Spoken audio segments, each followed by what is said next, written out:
ये आदमी कब्रिस्तान में क्या खोद रहा है? आखिरकार उसने खुदाई की और हाँ, ये वही सोने की बांह थी जो उसने अपनी पत्नी के लिए बनाई थी। आदमी जीवन की परेशानियों से दब गया था और उसके पास कोई विकल्प नहीं बचा था। जब उसने उस बांह को उठाया, लेकिन वह किसी भी तरह से हिला नहीं पाया। जब उसने कुल्हाड़ी उठाई तो सोचा भी नहीं था कि कब की मरी हुई पत्नी अचानक आंखें खोल देगी। आदमी डर गया था, लेकिन वह फिर भी झुककर उसे शांत करने की कोशिश कर रहा था। आखिरकार आदमी ने ठान लिया और कुल्हाड़ी चलाने की कोशिश की।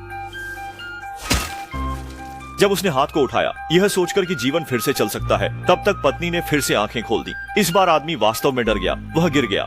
उसे लगा कि घर आकर सब कुछ खत्म हो जाएगा, लेकिन जब उसने सोने का हाथ छोड़ा तो बाहर से चिड़ चिड़ की आवाज सुनाई दी। आदमी बाहर आया और चारों ओर देखा। बाहर तेज तूफान था, लेकिन आसपास कोई भी नहीं था। आदमी घर के अंदर लौट आया और देखा कि सोने का हाथ अभी भी वहीं है। उसे लगा कि वह ज्यादा सोच रहा है, लेकिन जल्दी ही कमरे के भीतर भी हवा चलने लगी। दीवार पर पत्नी की तस्वीर हवा से गिर गई, लेकिन जमीन पर गिरते ही तस्वीर एक कुल्हाड़ी पकड़े हुए पत्नी में बदल गई। आदमी सावधानी से आगे बढ़ा, लेकिन सोचा नहीं था कि तस्वीर फिर से बदल जाएगी।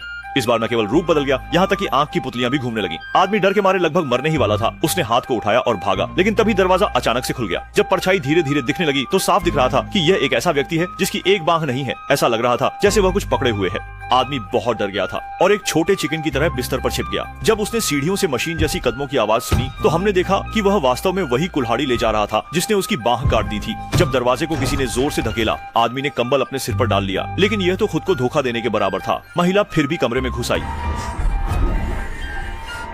आदमी ने हाथ दे दिया। अचानक दुनिया शांत हो गई। वह सुरक्षित था। उसने कंबल उतार दिया और चारों ओर देखा। क्या तुमने सोचा था कि सुरक्षित हो गए? नहीं, जब कस्बे के लोग उन्हें ढूंढकर एक साथ दफना देते हैं, तब से किसी ने भी इस हाथ का जिक्र करने की हिम्मत नहीं की। सबने देख लिया। याद रहे कि रोज पूछें कि आलू अभी भी है या नहीं।